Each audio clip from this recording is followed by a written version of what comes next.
Bonjour, j'espère que vous allez bien. Pour la pause santé, aujourd'hui, j'ai envie de vous parler de l'anxiété. Je sais qu'il y a plusieurs personnes qui sont aux prises avec l'anxiété. J'ai eu à faire face à l'anxiété beaucoup quand j'étais plus jeune, jusqu'à un moment donné où j'ai trouvé la clé pour m'en défaire. Les clés. Et c'est ce que j'ai envie de vous partager aujourd'hui.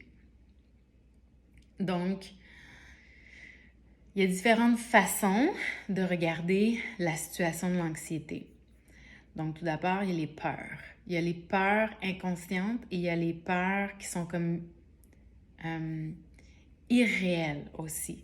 Donc, des fois, on a eu très peur à un moment donné et c'est resté dans notre inconscient. Et quand il y a une situation qui nous rappelle, encore une fois, inconsciemment, cette peur-là, oups, ça vient nous créer de l'anxiété. Donc, c'est de regarder de quoi j'ai peur en ce moment. Est-ce que c'est une peur? Ensuite, il y a autre chose. Ça peut être lié avec la peur aussi. C'est de vouloir contrôler l'incontrôlable.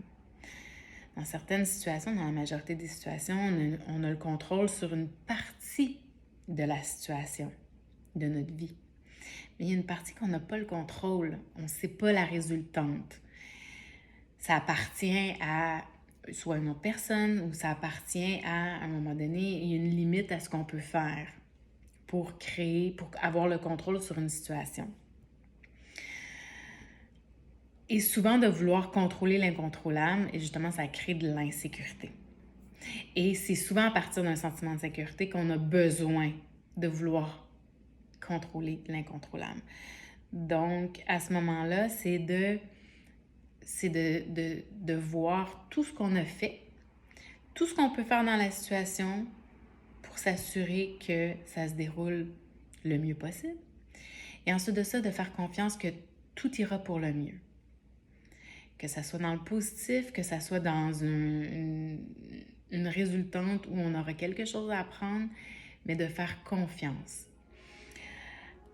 Alors ça, c'est sûr que c'est vraiment une autre partie de la réponse. Aussi, dans l'anxiété, il y a des émotions qui sont enfouies, qui ont besoin d'être vues.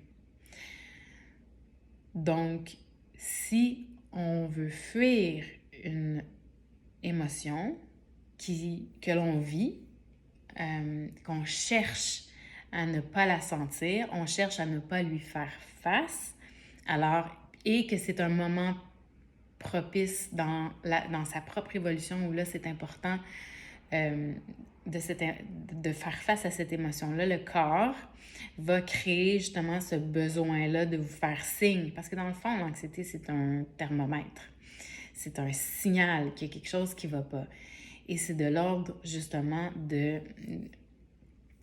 peurs, des pensées, des croyances, des émotions. Donc, c'est dans le subtil. Donc, à ce moment-là, quelle est l'émotion? Et je vous dis, pour l'avoir vécu plus qu'une fois, c'est beaucoup plus souffrant d'essayer de fuir l'émotion qui essaie d'émerger que de la regarder en face. Parce que de la regarder en face, qu'est-ce qui va arriver? C'est qu'elle va s'effacer aussitôt. Aussitôt qu'on l'amène à notre conscience, qu'on en prend conscience, qu'on regarde justement l'environnement de cette émotion-là, qu'est-ce qui crée cette émotion-là? Quelle pensée? Quelle situation? Quelle personne? Etc., etc., qui est dans justement cette histoire, parce que ça reste que c'est une histoire, une perception, et qu'on la vit, et tout à coup, elle se désagrège. Et c'est beaucoup plus rapide de faire ça que d'essayer de la repousser avec différents comportements.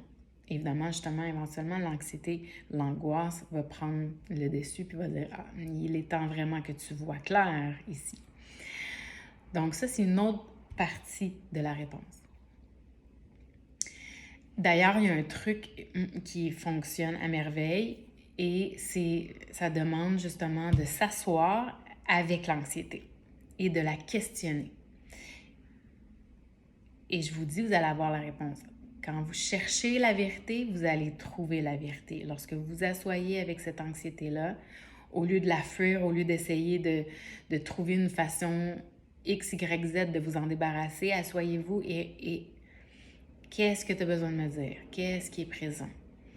Puis je vais vous dire, l'information va venir. Et vous allez trouver vos réponses. Et plus que vous allez faire ça dans un état de calme, plus la crise va aussi s'estomper, plus que les réponses vont venir. Donc ça, c'est une autre partie de la réponse. Et finalement, super important de calmer le système nerveux. Donc, évidemment, si votre système nerveux n'est pas calme, si vous n'êtes pas ancré dans votre corps, si vous respirez pas bien, si vous bougez pas votre corps, si vous consommez différents excitants, c'est clair que votre anxiété va être dans le tapis. Donc, contrôler le système nerveux, ça se fait par des pratiques Tai Chi, Qigong, Yoga. Tout ce qui allie le mouvement à la respiration, qui calme le système nerveux, de la méditation, du sport, course, vélo, etc. Donc, pour la pause santé, voici 3 parties de réponse, si on veut, pour l'anxiété à observer. Alors, si vous avez des commentaires, des questions, n'hésitez pas à m'écrire sous cette vidéo. Alors, ça m'a fait plaisir de vous parler aujourd'hui et on se voit bientôt. Au revoir.